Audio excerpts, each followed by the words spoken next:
Hello and welcome to another episode of Raw Chatter.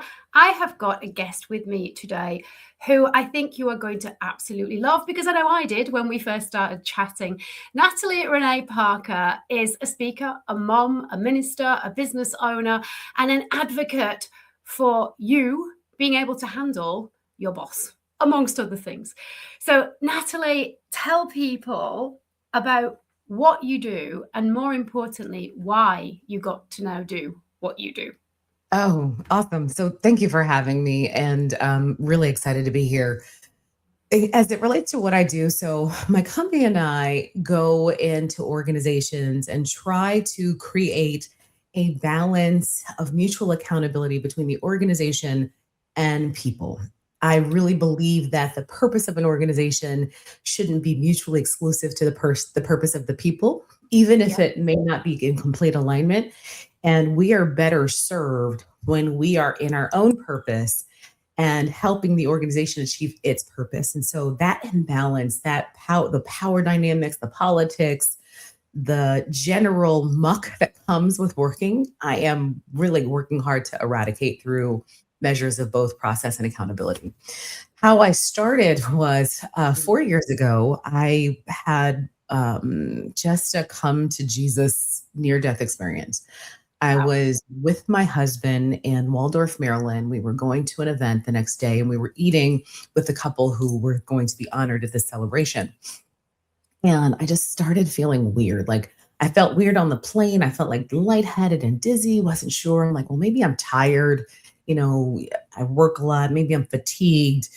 And at the table, the drinks were served and we were getting ready to eat, and my palms got sweaty. My head was just spinning.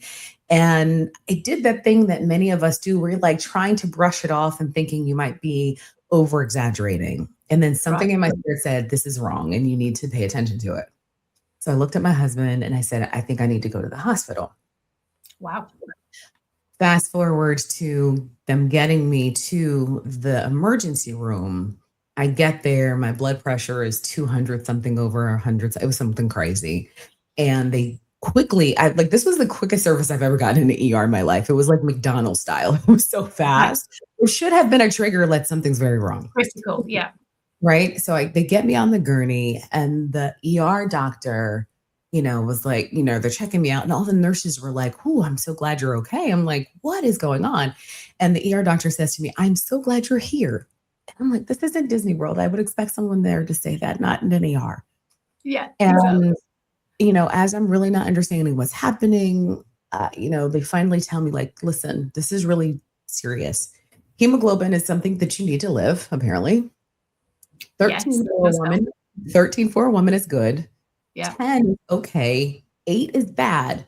Mine was at 6. Wow. So for And people listening, do you want to just explain to them, if they don't know, what is hemoglobin and why is it so important? yeah, so it's the oh God, it's escaping me right now, Vicky. Red blood cells. So it's those and you need enough of them in order to live, right? And so Yeah. and if you don't have enough, you will die, right? It creates blood pressure issues and all the other things. And so mine was at 6. Wow. And I had to have a blood transfusion. They're right then in the middle of, a town that was not my own. Wow. And it was scary and it was frustrating and it was a wake-up call. I sat there and I said, if I had died today, will I have done everything that I'm supposed to in my life? Will I have achieved my personal purpose? Am I operating in that purpose? And all the answers to that were no. And I Wow. got sad and depressed and resolved that, you know what, I'm over it. I'm done. And so I was reflecting on where I was in my career. I had the job and the title that I wanted, working at a place that I actually enjoyed. Right. But reflecting on that moment and, 20 years prior, I realized that I needed to start my own business to help people navigate bad leadership.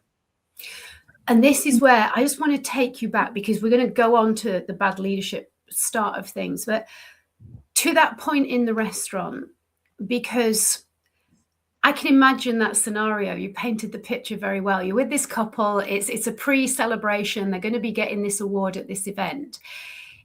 How did you feel saying, I want to go to the hospital? Because I know that in scenarios like that, there'd be a lot of women, particularly, who would feel that they are over exaggerating, or that their husband or the people with them wouldn't take them seriously.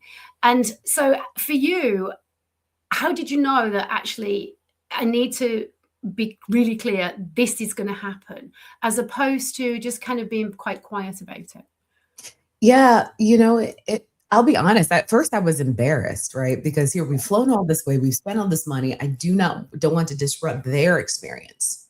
Yeah. And so at first I sat and I'm like, okay, I'm still feeling dizzy. What's going on here? But the minute that my heart started racing uncontrollably, Right. because like it was different then because I've had palpitations before and things like that. But that sensation was like a red alarm of like, this is something serious. Amazing. And it did take some convincing at the table. I'm not going to lie. Like, so I said to my husband, like, I don't feel like, are you okay? Do we need to go? I was like, yeah, like, I don't feel well. And I don't know that my face bore the severity of it, Probably. because those of us who practice the skill of being unflappable, right? We don't go like, oh my God, right? It's it wasn't that. It took a minute for everyone to warm up to especially because we had waited so long to get our, to sit down to get our meal, and then the food came out, and I was like, oh dear God. Right. Like, and we were Ubering and taxiing around because we were only going to be in for about 48 hours. And so I said, guys, I really don't feel well. And again, the quizzical look on their faces, I'm like, okay, I need to leave. Y'all can stay here if you want to. I will call them. And they're like, no, we'll take you. I'm like, no, y'all sit, because I'm not dying here. So, and that nothing bad about the people that we were with. I think because it's funny, I think that we suffer from unpreparedness. Yeah. I talk about it when I talk about conflict management, and I know that we're going to have conflict at work, and I know that we're going to have conflict at home. So why not prepare for the conflict? Same thing with emergencies. Like, if we know that emergency could and might happen, then is there a process? Is there a trigger or a safe word that we say to earmark that this is really serious, so that we don't have to go through the cycle of emotions, that it fast forwards us to that? And so I think that's a really good question, isn't it? For all of us to ponder, because think about where we do that in other things, because we don't want to necessarily take ourselves to that scenario. And so there's this delusional thought process that if I don't think about it, I don't prepare for it, it's not going to happen. And this is a similar kind of process when we come to think about going into a working environment. You don't necessarily practice or think about how will I handle it if I don't get on with my work colleagues, or if I get bullied, because in your head, well, that's not going to happen to me. It happens in other people's workplaces, but not in mine. So you're right. We don't really think about the stuff that we don't want to take our brain to, because there's a part of us, I think, and we are all human, so we all do this to some degree. It happens to other people, not to me. We're invincible. And so you had the opportunity, because your body, thank goodness, gave you a signal loud enough that made you take notice. And then you did what, thankfully, you needed to do, was stop and reflect and come to a decision. So you made that decision that you needed to work for yourself. So tell us then what happened. Yeah, so it's interesting. So this is two separate instances, very close together. The company that I was working for was going through some financial issues because we were still in the middle of COVID. I knew that it was happening, and when I came back from being hospitalized, immediately went to go see my doctors, but I still felt like, oh, something's going to happen in this company. If you work long enough, you can kind of tell the signs of when layoffs or rifts or reorganizations are coming. And I was in HR. I didn't have a heads up, but I had enough awareness to know. So I told my team, I said, listen, guys, I don't know what's happening, but I know for sure that you need to get yourself together. Get your resumes out, start looking for opportunities, because I'm not going to be able to tell you if we're laying you off. But I can, I want you to be fully prepared, wide-eyed and bushy-tailed, to be ready to make a move so that you're not negatively impacted, especially in this economy and work environment and Sure. job economy. So I told them that, and I immediately went to work on getting myself ready to basically have surgery. I ended up having to have a hysterectomy, which honestly, I was not super emotional about. Like, Right. I know that a lot of women have, especially if you've never had children, it's hard to make that decision. Um, Yeah. as far as I'm concerned, if it's going to kill me, take it out. Right. Yeah. Right. And we You did have children, so that there wasn't that to consider. Yeah, Yeah. it wasn't that to consider. Everyone's like, "Oh, are you sure?" I'm like, "Listen, let me tell you something. What I'm not going to let my body turn against me. So let's go ahead and get this puppy out." Yeah. So I ended up having to have a hysterectomy, and I put in for FMLA 3 weeks before the surgery. So from the time that the event happened to the time I had the surgery was about 7 weeks. Right. Oh, pretty quick. Pretty quick. It was very quick. I Yeah. put in for family medical leave, which in the States, it's a way of protecting your job when you have surgeries or things like that, because Right. we have had a history where that wasn't always the case. Yeah. Yes. And I vividly recall that Good Friday 2022, my husband's a pastor.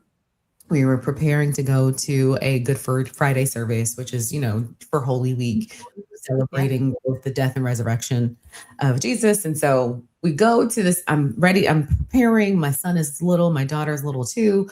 And I get a phone call from work. Now I'm off, but I answer the phone. Right. And the company tried to lay me off. And I said, what makes Whoa. this so terrible was my surgery date was that Tuesday. No. Shoot. And you'd already applied for the leave and been given it. And I was off on a Holy Week. Right. So it was the compounded fracture. And so the HR, my manager called me and said, "Hey, listen, we're gonna go ahead and, do this now rather than later." And I said, "I'm sorry, what are we talking about?" And the conversation was, "Hey, listen, we're doing these riffs, blah, blah, blah." And I said, "Okay, well, here's what's gonna happen. We're not going to part ways just yet. I have surgery in 2 days. The insurance is something that I need for me and my family. Like, I've already paid into this. Like, I'm not asking you for anything else but to treat me, with some level of equity, dignity, and respect." Right. And then it was further pushed. "Well, we're just ready. We want to go ahead and go ahead and separate." And I said, "Listen, I've been here for 2 years. I have seen every other reduction in force through for my business partners. I've executed them flawlessly. And I know for a fact, that you don't deal with people who are in FMLA. You leave them alone and you wait till they come back and then you separate. Right. So tell me now how this is both equal and equitable and consistent with your policy." She didn't like that. I'll bet. And did you say it very calmly? Yeah. I said, "I'm sorry, Right. what are we doing here?" Right. 15 years ago, I probably would have had a lot more erratic behavior, but by now it's a bit long in the tooth. So Yeah. I said, "We're not doing this. You're gonna let me go and leave, and I'm coming back, and then you can lay me off." Right. We hang up the phone. They were like, "Well, we're not sure, blah, blah, blah, blah." Okay, fine. I get another phone call from the leader who does kind of all of these back office HR operations, trying to convince me to take this out. And I said, "I'm not doing this. I'm just not having this conversation. I'm about to have surgery. It's a holy holiday. Like, I'm not doing this with you guys." Right. The kicker is when I got a call from the CEO. Oh my goodness. Shoot. Same day. Same day, like all within hours of each other. And Wow. for all intents and purposes, every other public conversation when it dealt with me and my team was just how amazing we were. So all of the all hands meetings, "Natalie and her team are amazing. We couldn't do it without her." Just mad press, right? Just tons and tons of like accolades and acknowledgments and recognition and shiny gold stars. I get a phone call from him and he is bothered. Like, Right. just, "I don't understand what's happening here. And we really just need you to do this, Natalie." And that's when I broke. I was like, I'm holding my son. I'm needing to have a full-blown hysterectomy, right? Whoa. 3 days out of it. It's on, again, one of the highest holidays in my faith. And we're having Yeah. this conversation. And I was like, you know what? I'm not sure what is happening here. And if I need to retain a lawyer, then I will. But what I'm just asking for is you to leave me alone, just like you've left all the other 120 people we've laid off in the last 2 years alone. Leave me alone. Yeah. And so by now I'm crying, which, for those of you who are old enough to remember, it's no crying in baseball from like I learned not to cry at work. Like it's just not an emotion you bring up because it shows weakness. And so I'm not only am I crying, but I'm mad I'm crying. Right. Right. Yeah. Angry tears as opposed to sad tears. Right. And so Yeah. I said, I'm not having this conversation with you, Jeff. So if you need to have your attorney call, he's like, well, we're in the right. And I said, that's fine if that's what you believe, but I don't want to do this. And I don't think you do either. We've had a good working relationship. I have never been a problem. As a matter of fact, I've been an asset. And for that reason, I am just asking you to leave me alone. And he's like, all right, we'll call you back. He hangs up. I go to the church service. Holy Monday happens. I got a call from the HR operations person and says, Natalie, hey, listen, we're just going to go ahead and let you take the leave. And I think what makes it so terribly frustrating is that there was no humanity in that approach. There was no appreciation or recognition for both the position I was in, the stress, the emotional toil of just having to go through this experience without having the added pressure of the company having whatever it needed. But I was unwilling to negotiate. This is something that you must hear a lot about, not necessarily to the degree that you experienced it, but the very fact that you then had to go through what should have been one of the, as you said, the most important time, if not, or at least one of the most important times of your religious faith, but also knowing that you're going to have this quite major operation, even though you might not have been emotionally particularly attached, it's still an operation that your body's going to have to go through. And you've got to go through the whole weekend not knowing what is going to happen. And we know that in terms of how the human body handles stress, the not knowing is probably one of the biggest stressors of them all. And the last place you want to be when you're about to undergo an anesthesia and a major op is high stress. But yet there you were. And so on the Monday, you get the call that they've suddenly now changed their mind. But you were literally spoken to like what? Just a number, an automaton, a robot, just incredible. I agree. I think what bothered me the most was not that they were making the move they did. I was a bit shocked. I was a bit taken off guard. When I was working for Lockheed Martin, one of the executive vice presidents, I think he was the senior vice president, Fred Musali, said, we are all expendable. Right. And so when it comes to the company, we are all expendable. So that has been something I've learned early in my 20s that, listen, they can, get rid of you at any given time at their will, because most states in the United States are free will work, where basically the company can come in and say, hey, Vicki, thank you for your time. And they don't have to offer you an explanation. They don't have to give you any feedback. It's just, we are done and we are completing our relationship with you. Wowzers. And so that was what took me back wasn't the fact that they made the decision. That took me a bit off guard. But what hurt the most was I felt like I wasn't treated like a human, with a person who had needs. There was no compassion in this conversation from people who had previously claimed to care about me. Yeah. And that's the hardest thing, isn't it? To recognize that what they said to you face to face is not necessarily what they are showing in their actions. And when push comes to shove, the true colors come out. You were just a commodity. And that's not a nice feeling for any human at all. So when you recognize that, and from what you've said, you picked this up very young in your career, that there was that element all the way through. And for a lot of people, we just accept, well, that's how it is. It's how this situation is. It's how it is in the States. And so you learn to get along with it, I'm assuming, and manage it. But there comes a point where you have to kind of lay a line in the sand and just say, right, enough. I am a human being and I deserve to be treated like one. So you then had the op, and I'm guessing you did take your leave and then go back. Well, that's the beauty of it. So the leave I took was 2.5, 3 months, and it gave me time to be very introspective, very methodical in what my next move was going to be. I knew that the day I got back, I was going to just basically be separating. Right.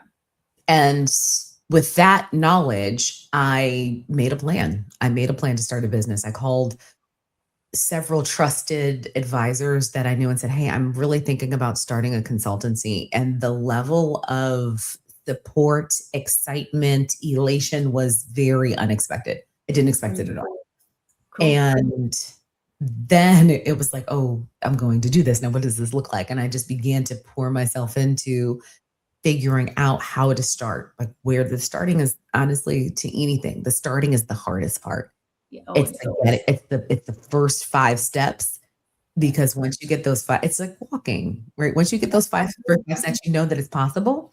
Yeah. And I spent the better part of the last 4 weeks of my leave planning on the business and Right. securing things and making sure things were in place. The day that I got laid off, which was June the 6th, 2022, the next day I had my first client and my papers of incorporation and my bank account, and we rocked and rolled. It was meant to be, because it was time for it. Yeah. And I think that's such an important thing to say. You didn't just decide and then think, oh, let's be a nice idea, but I'll just kind of hang about and not do anything. You spoke to people who were going to be able to offer you the advice and give you the help, because we can't do this stuff on our own, and you can't know what you don't know, can you? And I think what you've shared there is just a story sometimes that the universe will step in. Call it God, call it whatever you want to believe in. Something other than us is going to say, this is not your path, and I'm just going to make it impossible for you to not see that there is another path for you to follow. Right? And sometimes it's a bit drastic, but sometimes it has to be. Especially, I think, the stronger personality, the more resilient you naturally are. You just kind of handle what's thrown at you. I think, and I'd put myself in that category, and a lot of high achievers and founders and business owners are. It has to be something quite major for us to just like take notice. And it has to kind of knock us down in a big way for us to kind of go, aha, that's the sign, because I potentially wouldn't have done this if everything had just been carrying on. Well, you would have just carried on. And so I think we all have to be grateful, and I'm sure you were, that you did the thing that in the back of your head you kind of always wanted to do but weren't sure how to do. Agreed. I often say that we all seek to be comfortable. Our bodies seek for stasis, something where we can just have a steady state. And for many of us, that's the amount of money, where you live, the house you have, and we're looking for comfort. Yeah. And sometimes our comfort zones become our coffins because we get so comfortable that we don't look beyond them. Correct. Yeah, I love that phrase. I love it. It's so true.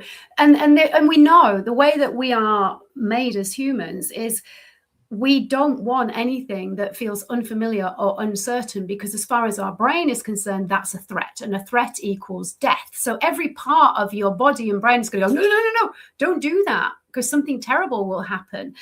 And so we have to recognize that's just your brain and your body doing what they do to survive. But if you want to thrive and not just survive, you've got to get uncomfortable. You've got to do the scary stuff, haven't you? Agreed.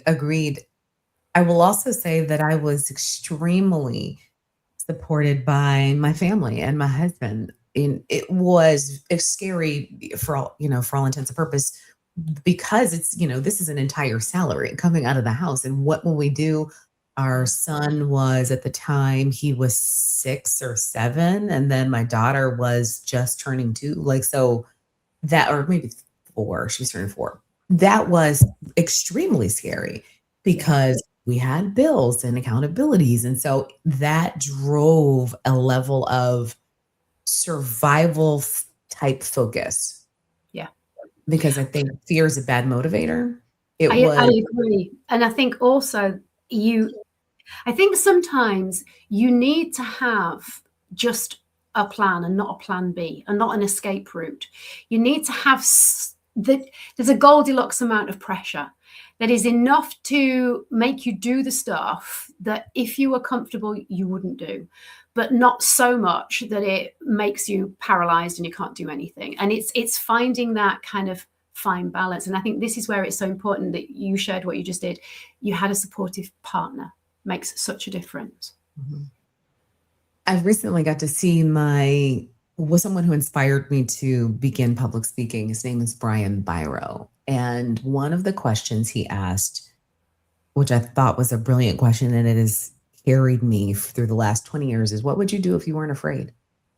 If you weren't afraid, what is the risk that you would take to achieve a dream, to go take the vacation of a lifetime, to go seek forgiveness from someone that you wronged? What would you do if you weren't afraid? Because that is usually where it's on the other side of purpose, where you get those life defining moments, where you get the life defining revelations, where you get the life defining clarity of who you're supposed to be. Absolutely. What a brilliant question. I love that. Yeah. So you got into public speaking, and not only got into public speaking, you've done an incredible TED Talk as well. So did you step into that arena just because it kind of happened organically, or was that a conscious decision for you? I'm going to say yes to all of the questions. Tell us more. My dad used to say that I could talk the bark off a tree. I always loved Love it. it. And when children were asking, like, what would you want to be when you grow up? And they're like, firefighter, policeman, lawyer. Me, I want to be a professional conversationalist. True story. Love it. So you knew then. I've always loved to converse, to find out more about people, to understand what makes them tick, to be able to push them to do things beyond their normal. And that, I think it's always been in me. Where it started, I would say foundationally, was in high school and in college, where I had lots of opportunity to represent the high school or the college, and went through my career in various different places, being the spokesperson, the liaison, the voice in a lot of different ways. Right. Mainly because, yeah, and again, in the States, you're a Black woman that's articulate. It's like, oh my gosh, you speak so well. Don't say that to folks, okay? Just don't say that to anybody. That's so condescending, isn't it? It is. But because I can string sentences together, it's helpful. And when I started my business, going into companies, doing the deep dives, working with the C-suite, and understanding how to either design the organization, design their people processes, I began to really look heavily in this idea of public speaking. Now, granted, at the time, I didn't really have a coherent thought of what I wanted to say, but I knew I wanted to say something.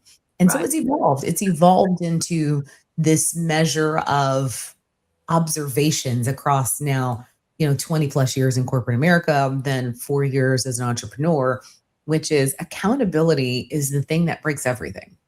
Yeah. It either makes everything or breaks everything. What do I mean by that? When you look at major failures in people's lives or in their businesses or in the companies or in the political structures, accountability is the thing that is either in works or it's missing. You're absolutely spot on. Yeah. Yeah. And so I'm brought into like, oh, we have this problem with our people that they're not engaged. Well, really, it's an accountability problem. Or, people aren't following process. It's accountability problem.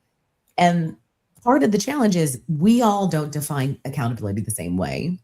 Here in the States, it's very much a negative connotation, right? I'm going to hold you accountable. It's never anything positive, which is why people don't do it in the first place. And we only measure it when it's broken. I was going to say, this is the thing that crops up when there's a problem, isn't there?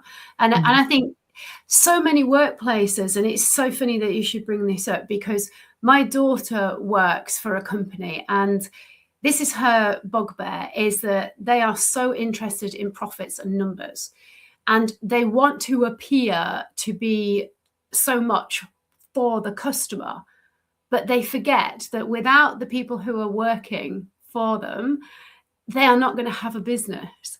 And this is the thing that she just finds so frustrating, that they have to be accountable to the customer, even though the company isn't accountable for providing the staff with the means to be able to do the job well.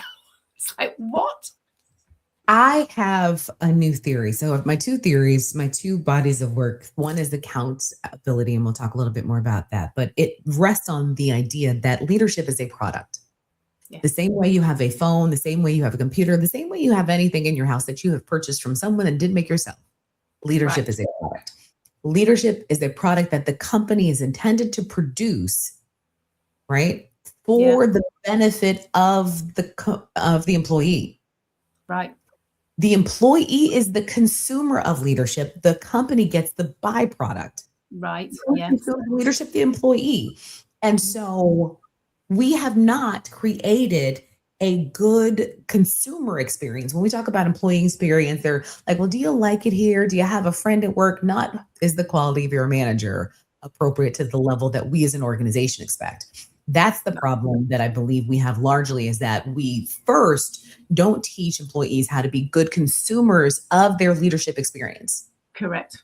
Yeah. We don't give them a measure of what it should look like. Here's what you should expect from your leader. Here's what you get to call them out on, because we're all grown. And if you're not accountable to me, Maggie, then maybe I need to be able to say, hey, Megan, you owe me this. I need your help. Not in a flippant way, but like, listen, we all have a job to do and you're not doing yours, and it's affecting me, right?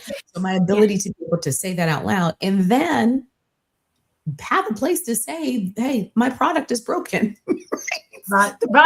And this is the bit so many companies just don't understand. And I think what you've said there is so, so important. The consumer is the employee, but they don't know. They genuinely don't know, because we're not taught it. What are the expectations, or what should they be? And if you don't know what is the expectation, or what you should have as an expectation, you're going to let anything slide, because your mentality is probably going to be, especially if you know that you're just a commodity, because that's how it works in the US. Your main thought process is going to be, oh, well, they've been doing this a long time. They know better than me, so it must be okay then. And I think of it a little bit like a parent-child relationship. If your parent treats you in a certain way, and you've experienced that all the time, you don't know what's okay and what's not until you see it in a different environment, and then you go, oh, there's a different way. Oh, and that feels so much better. But if you don't know, you don't know. So I think you're right. It's that part that's missing. And is that the part that you help people with?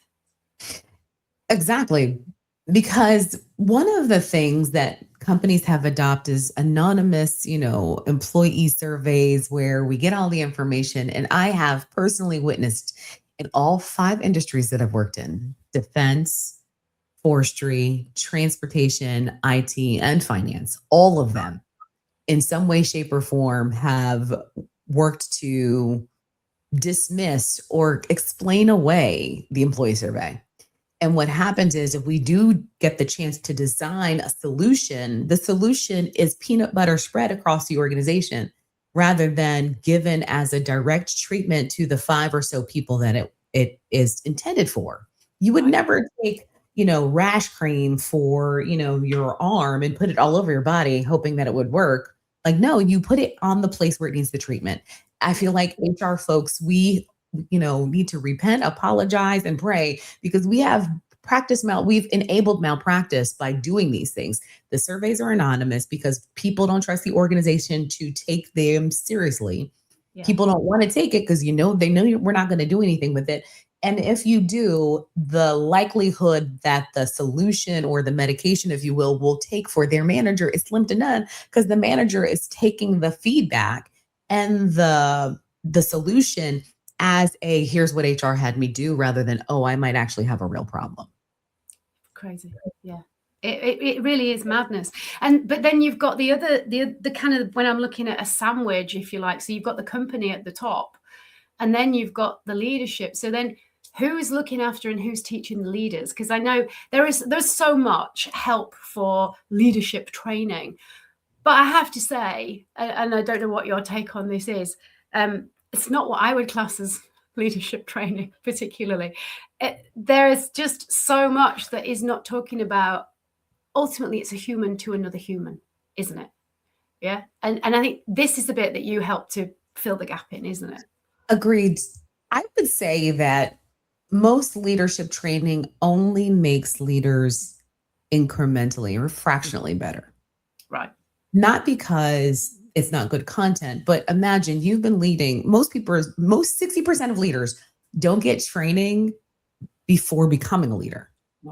So they're put in a position, especially if you're technical. Hey, we love you. Thomas, you've been technical. You're amazing. And now we're going to lead these people. And, we don't realize that Thomas may, not like people, may have never managed anything but himself. And now he's leading these people with no training, no parameters, no definition of what leadership is for the organization or for himself. And so most leaders default to managing. What is that? That's making sure the tasks are done. That's making sure that the things, the numbers are met. It's seldom making sure that the people have what they need to do the job. Right. And a lot of the time, the leaders think they're accountable to the company or who's above them, rather than twigging that, no, as a leader, you are accountable to the consumer, which is your employee. So you step into companies and hopefully help them to see things from a different lens. Or how do you actually approach it when you go in? What is the process? I mean, are you welcomed with open arms, or are you kind of looked at with, oh my God, what's this woman going to do with this? Well, one of the benefits that we've been able to capture is that we have a level of trust with people, in these senior level organizations, because we are able to, what I would call, speak truth to power. Right. I'm not going to placate your emotions. I'm not going to throw a parade for mediocrity. I'm going to say, hey, listen, I see all of these things. This is what you've asked me to look for. Here's what I recommend. Here's where you have opportunity. And that's the benefit of consulting that I didn't get when I was in corporate America. It's literally the reason why I feel like I'm met on this side rather than inside, because when I would come and say, hey, this is wrong, people would look at me like, hush, kid, go sit in the corner. Right? What do you want? But to be able to be detached and assess and say, here's where we have opportunity, it's working directly with that, that chief finance officer or the chief operating officer, and coming in and say, listen, I understand you have accountability for the numbers. Here are the ways that these behaviors move the numbers. Because when you have attrition, when you have disengagement, it's more expensive than you hiring another person. Like, it's very, very expensive. So let's look at it that way. And also leveraging the voice of the employee, either through listening sessions or what have you, to say, this is what they're saying. This solution that you have is not working. That's been a really big part of it. The other part I will say is, I believe thoroughly that every leader should have a coach. Someone who has an understanding of the development opportunities and relationships to the business needs in relationship to the needs of the consumer, the employee, to be able to help them see the mirror. Like, here's how you're showing up. This is what you intended. Here's how you're showing up. Right. And you can't see it for yourself. And you can't. In a training, most training will give you information, but when you're coaching, it's a level of accountability that says, we agreed to talk about this. We agreed that you were going to try this. Come back and talk to me. How did it go? What did you do?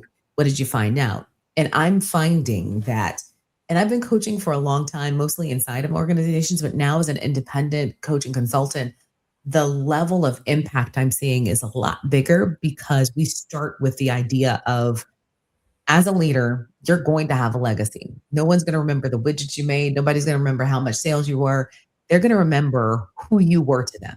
I still remember the handful of great bosses I've had, and I leverage both the wisdom and the learning and the knowledge often.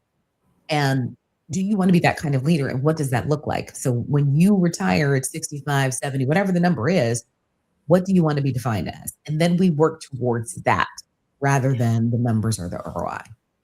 Which is a different way for them to look at things, and so much more helpful, because then they understand the accountability part that isn't all about numbers and profits and margins and all of that stuff, which they're so used to doing. So I want to know from you now, the speaking part of things and the TED Talk that you've done, and you've just literally come back from a conference in Austin, haven't you? So tell us, where do you hope to go with that? And I'm assuming, are you running the two businesses in parallel, or is there quite a lot of crossover? It's a lot of crossover. So I joined the National Speakers Association 2 years ago at the recommendation of a couple of mentors of mine. And it was first, I'm like, oh my God, a bunch of speakers, they're going to be loud and talking all the time. Right? But it has been eye-opening, the way that this is an entire industry, the business models, the processes, and what have you. The way that I'm choosing to work is to share messages around accountability, because I believe accountability is both a two-way street, and it's a reconciliation of your words and your actions over time. That's the definition. And we have a process on what I call paint by number accountability, so that people know how to keep either themselves, which is the hardest person to be accountable to, themselves, their leaders, their kids, their spouse. What's the accountability? First, I've got to give you an account. So Vicki, if you say, hey, Natalie, I want you to come do this podcast, my first question as you're giving it to me is, what does success look like? How much time do I have? What would make you happy about, me doing this, right? You've got to give me the entire account. Then once you give it to me, I have to take it. Yeah. Like, I actually receive it from you. A lot of people like, sure, I'll do it, as they shake their head no. And we assume that they say yes, but everything about them says no. Yeah. So once you give it, then I take it. We both have to keep account. What does that mean? During the process, do you know where I am? Am I giving you an update? And do I know where you are when I need resources, help, and support? We both have to keep an account, so that when it's over, you've given it to me, I've taken it from you, we have it throughout the process. We keep it throughout the process. And then at the end, we have an accounting. It's like a ledger. It's just measure up. And also, simple, as you say, one step, painted by numbers. Yeah. But people, and I think this is the thing that you've started to realize, and so have I, the longer you do this stuff, it's the simplest stuff that people aren't doing. And it's because often we humans love to complicate things, and we kind of almost poo-poo the simple thing. It can't possibly work. It's too simple. And it's like, but that's why it works, because it is simple. Sometimes not easy, but definitely simple. Just simple. The level of discipline that it takes to be able to sit down and say, now let's agree. I'm going to make this peanut butter and jelly sandwich. You want more jelly than peanut butter, because that's what success is to you, where I would prefer peanut butter and more jelly, right? Like, what is the difference, right? Making sure we define it clearly between the two of us. Because what I hear is managers will lob some, lofty idea and then just magically expect you to assume that you know what they're talking about. And then they're disappointed when the expectation has been met. And this is just purely, so many times, and this is where, when people see it as accountability, it's clear communication. And if you're unsure, you ask questions. But I think a lot of people, especially in the workplace, are too terrified to ask a question, because they will fill in the gap.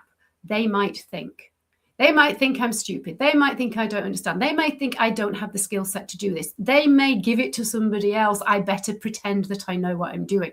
And there's so much of that inner dialogue that stops the employee from asking the questions, but also gives kind of ammunition to the leader who hasn't been trained to follow up and make sure that they have understood. And so it's on both parties, isn't it? As you said, it's not just one side, it's all sides. And that's what you do. And obviously what you're talking about is the whole accountability for both parties.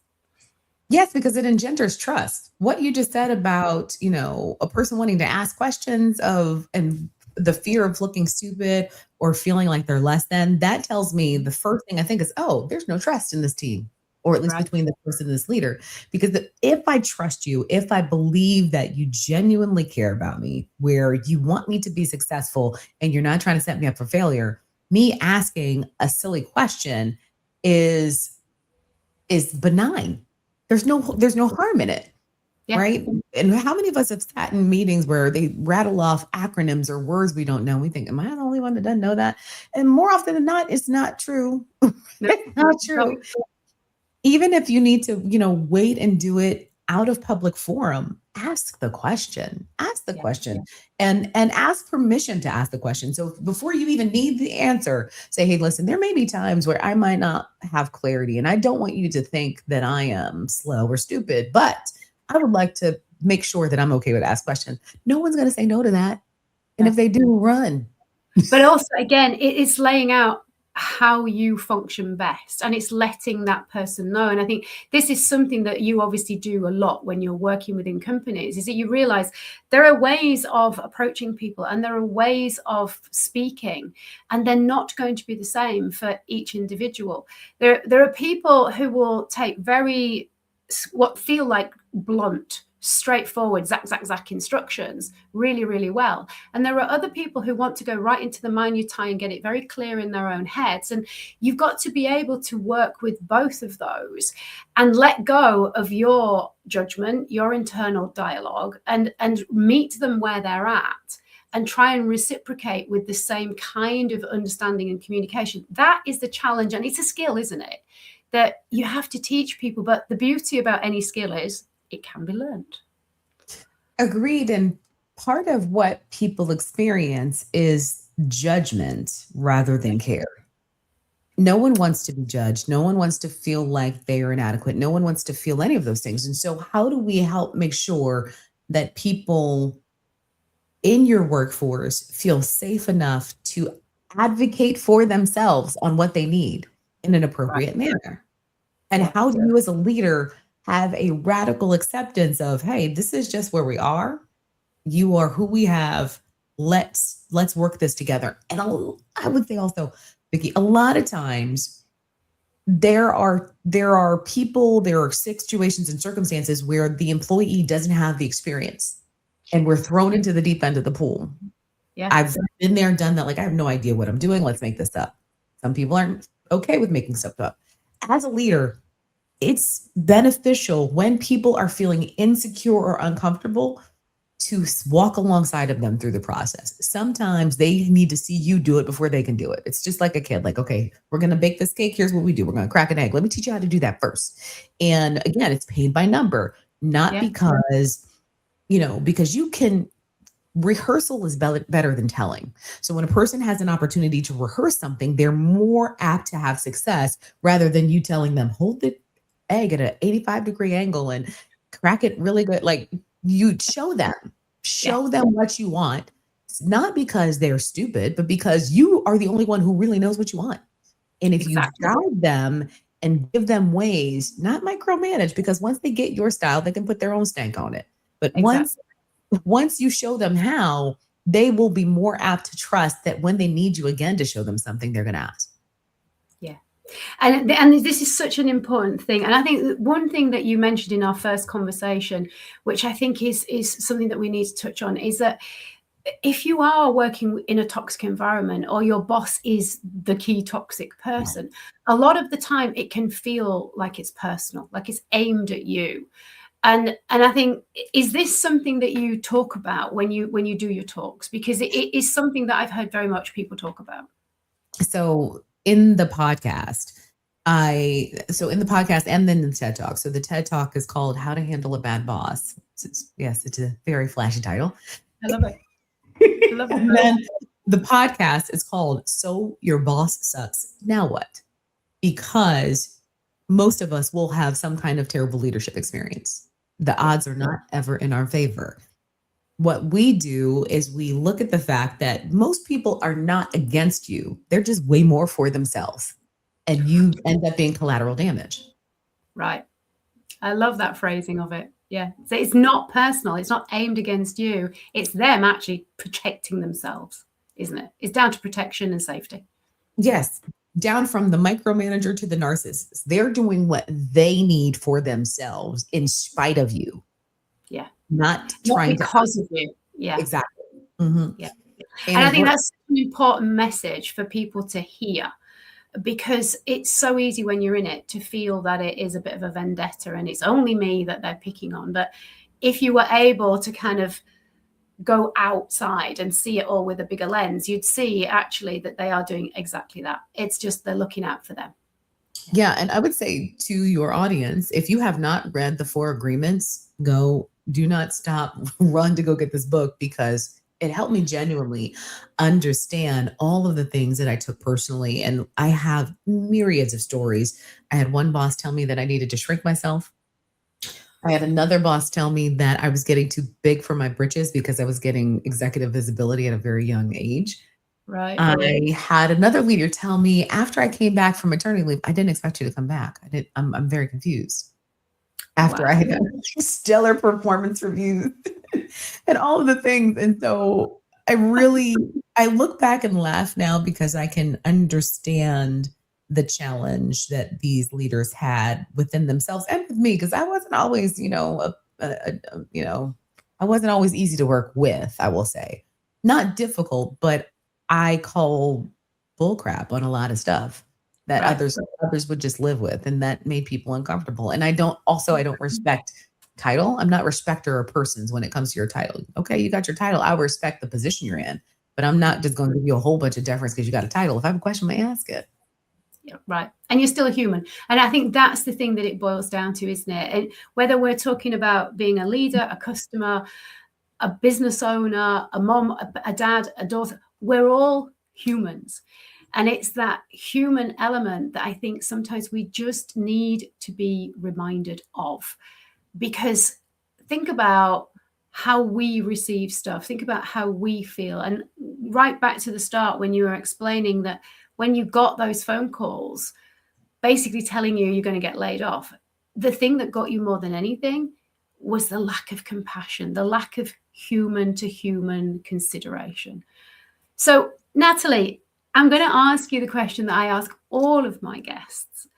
What is the one thing that you would like the listener to take away from this episode? It is easy to feel like the world is against you, that your boss is a maniac, and that you have no options. Many of us have to work to live. We are not independently wealthy. And I truly believe that when we learn skills like accountability and helping our leaders understand how to treat us, when we understand that we can teach people how to treat us and we can advocate for ourselves, we then reclaim our power and put ourselves in a position where even if the manager has bad behavior, because I don't believe they're bad people per se, I think there's a lot of bad behavior. Nice.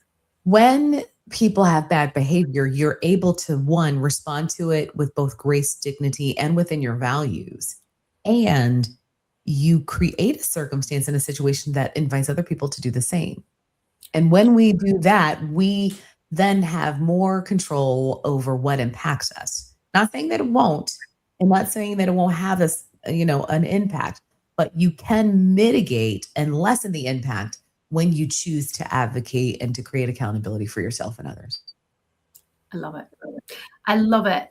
So I am going to share your socials, your website, and all of that good stuff. We'll also put a link to the TED Talk, folks, because I really think it's one you should listen to. And the book that you mentioned, because no doubt people will go, where can I get it from? We'll put a link to that as well. Is there any last tidbits that you would like to leave people with? I'm just going to leave them with this, as I always do. We only have one life, as far as we know, and one body. So look after it, because it is looking after you. And as Natalie showed us, listen to it, because it is helping you. It's not there to sabotage you, and it's not out to get you. It wants you to do the stuff that you really want to do. So anything else that you would like to finish on, Natalie? I would just say choose joy when you have no other choices. Love it. Thank you so much. Just remember, folks, if you haven't yet subscribed, please do. If you've liked this episode, give us a thumbs up, give us some love. And if you know somebody who you think this episode will be really, really helpful to, pass it on to them. Don't keep it to yourself, because we need to share the good stuff. Thank you so much. Take care.